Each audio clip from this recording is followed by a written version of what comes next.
नमस्कार, आप देख रहे हैं प्राइम न्यूज का डिजिटल प्लेटफॉर्म और आपके साथ मैं हूं प्रीति।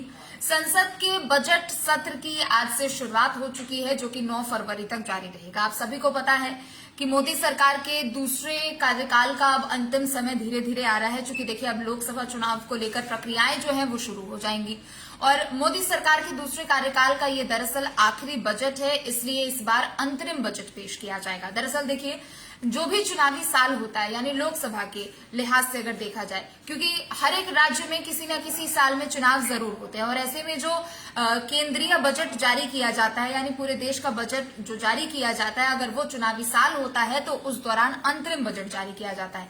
यानी पहले से जो बजट रहता है वही होता है, लेकिन उसमें कुछ आंशिक रूप से बदलाव किए जाते हैं। कोई बड़ी घोषणा हालांकि नहीं की जाती है, उसी में कुछ बदलाव किए जाते हैं और उसके बाद जब लोकसभा चुनाव होते हैं और सरकार जब एक बार फिर से चुन के आती है, उसके बाद पूर्ण बजट जून या फिर जुलाई के महीने में जारी किया जाता है और इसे पेश किया जाता है। आज से बजट सत्र की शुरुआत हो चुकी है, 9 फरवरी तक जारी रहेगी। वित्त मंत्री निर्मला सीतारमण एक बार फिर से बजट जारी करने वाली हैं, जो कि कल जारी करेंगी। 1 फरवरी को बजट का दिन होता है, केंद्रीय बजट इस दिन जारी किया जाता है और ऐसे में इस बार का जो बजट है वो दरअसल आपको मैंने बताया कि अंतरिम बजट है, क्योंकि चुनावी साल है।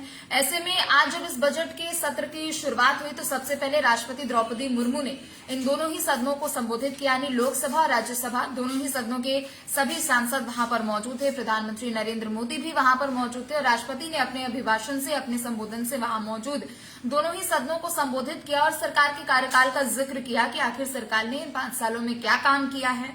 और बजट के तौर पर यहाँ पर जो कल वित्त मंत्री निर्मला सीतारमण पेश करेंगी, उसके लिहाज से भी राष्ट्रपति द्रौपदी मुर्मू ने सभी को संबोधित किया।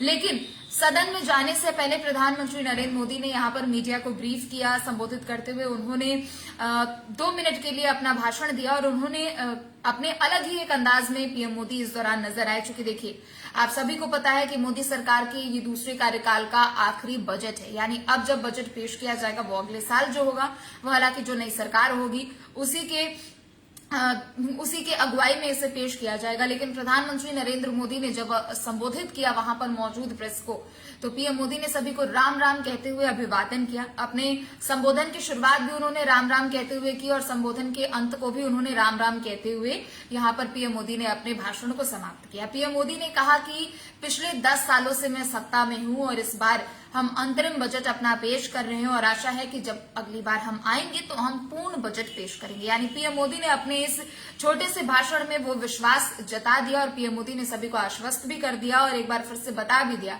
जैसा कि पीएम मोदी हमेशा जिक्र करते हैं। उन्होंने बताया कि अब जब वो सत्ता में आएंगे यानी 24 में जब जनता उन्हें वापस चुनकर भेजेगी तो अगले साल जो बजट होगा वो पूर्ण बजट यहाँ पर पेश किया जाएगा।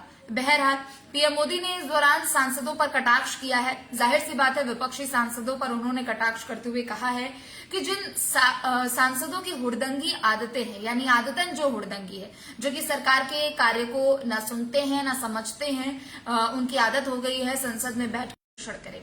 पिछले 10 साल के कामों को जाकर अपने अपने संसदीय क्षेत्रों में जाए और तकरीबन 100 लोगों से ही पूछ ले और उन जो 100 लोगों का जवाब आएगा उससे पता लग जाएगा कि आखिर सरकार ने कितना काम किया है और कितना सरकार ने काम नहीं किया है। तो पीएम मोदी ने यहाँ पर अपना भी पक्ष रखा और दूसरी तरफ विपक्ष पर भी निशाना साधा और पीएम मोदी, लेकिन अंतरिम बजट में ये होता है कि कोई बड़ी घोषणाएं नहीं की जाती है।